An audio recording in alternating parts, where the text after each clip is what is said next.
All right. The reason that I wanted to hit record this morning is because I gave a presentation to the ZenMaid team that was talking about how we are thinking through and prioritizing our future product development and the different sort of factors that we are trying to take into account. And so there were a couple of interesting things that came out of that I thought that I would just share quickly here. For any of my entrepreneur friends that are listening, if you guys want to see that actual presentation that I gave to my team, just drop me a DM and I'll have someone send that over to you if you guys are interested in seeing that. So the presentation that I gave yesterday, the couple of factors that I really talked through and was presenting to the team on, right? We're not really going to get into the actual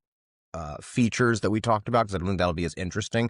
But in terms of how we actually think about the features is, so there's first thinking about the different sizes of accounts that we're helping. So solo cleaners, small, medium, large. Then there's thinking about all of the different people that our software ultimately touches and helps, even if only one group of those people are the decision makers and the ones paying us the money, which of course are the maid service owners who we have always traditionally focused on. But in addition to the maid service owners, there's also the office managers, there are the cleaners, and there are the cleaning clients. And so when we are thinking about development and delight, or even marketing, we can think about the office managers of medium-size businesses, for example. I also talked to the team a little bit about how each feature and each thing that we're thinking about investing design and development resources into, that each one of those things usually will contribute to the bottom line in 3 or 4 different ways, right? And so most features can be categorized this way. I believe I've talked about this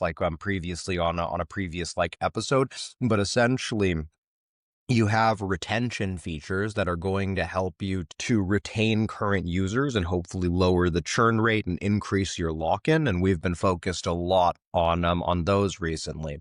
You also have conversion features, which are going to be more the kind of things that are going to make a splash in your marketing and are going to get more people to sign up for a trial or to talk about your product. Of course, lots of features are going to be both, but I just thought this was a helpful way of sort of thinking about it. You also have delight features, which are ones that honestly no one's really going to care about, but maybe current users will appreciate. So it's the kind of thing that isn't going to necessarily increase your retention rate at all, but is just something nice to do. So ZenMaid has been leaning in a lot into that. There have been some really great conversations about that on a couple podcasts recently. My First Million and Lenny's pod have both had good episodes on delight recently that I highly recommend. And then the last type of feature is a foundational or almost a platform type feature or development that we can do. This might be dealing with technical debt and cleaning things up so that we can build more things in the future. But it's also that ZenMaid, we're beginning to think a little bit more about how we can maybe network our community a bit more and how we can create kind of network effects within the ZenMaid ecosystem and within the ZenMaid platform. And so there's quite a few things there that we might not otherwise prioritize. I did forget to mention, I think everyone is familiar with the ICE framework of evaluating features based on impact, confidence, and effort. So we're also using that, but I feel like that last category of foundational or platform or almost ecosystem kind of development, the ICE framework will very rarely lead you to actually prioritizing those things. So these are all things that I just introduced to the team before running through all of the features that ZenMaid is thinking about for 2026. And so, it's just thinking about who the current ICP is, but then also being able to take into account these other groups that we're starting to serve more and more. And yeah, just kind of what that means for the future, that we're really beginning to think more about the entire industry and how do we help people from when they're that solo cleaner to when, they have 40 cleaners and are doing over $1 million a year, and everything kind of in between. And so it's finding that balance of focusing on the ICP that we've served so well for so many years, but then figuring out how do we chip away in both directions to make like more progress. I also had one more note here that I thought that I would share. This came up a bit more organically during my presentation yesterday, but when thinking about features, we want to be building things that are generally plugging into people's current behaviors and making them more efficient, less annoying, maybe replacing the behavior like entirely so that they don't no longer have to like exhibit whatever behavior that is. What we're very specifically not trying to do is to get someone to introduce a new behavior. So with this, we were talking yesterday in the conversation part of this presentation.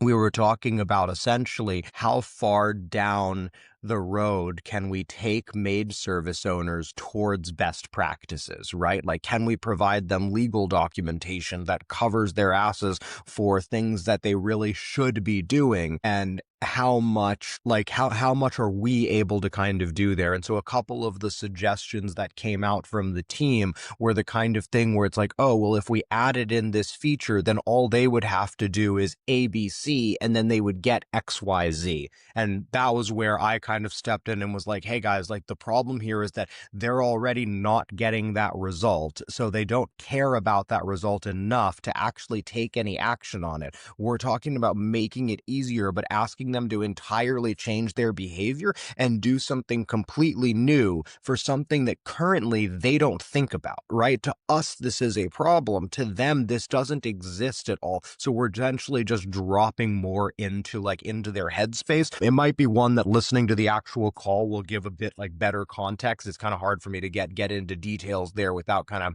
getting like too lost, but it was something that, I emphasized to the team of we're looking to change or improve people's behaviors, not to introduce completely new behaviors, because that is an uphill battle. At the same time, though, on this specific topic where I was challenging the team, is I did clarify with them that it sounds like our medium and large users do already do this.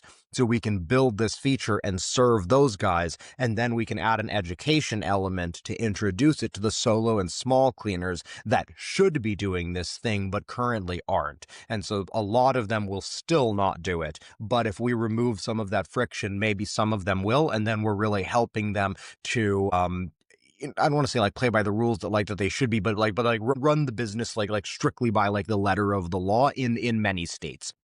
Yeah, bit of a brain dump there. Like I said, if you guys are interested in seeing that actual presentation, I'm happy to share it. Just let me know. And yeah, thanks for listening. Hope this is helpful. And if it's not, or if it's created a bunch more questions in your mind, I'm always just a message away on Twitter. So thanks for listening, and let me know if there's anything else that you guys want me to chat about or talk about. Yeah. There's not too many people listening to this, but I know of the guys that do actually listen to it. A lot of you guys know me and know what's actually going on. So sometimes I struggle with what's actually interesting for other people to hear about. So let me know. Cool. Thanks, guys.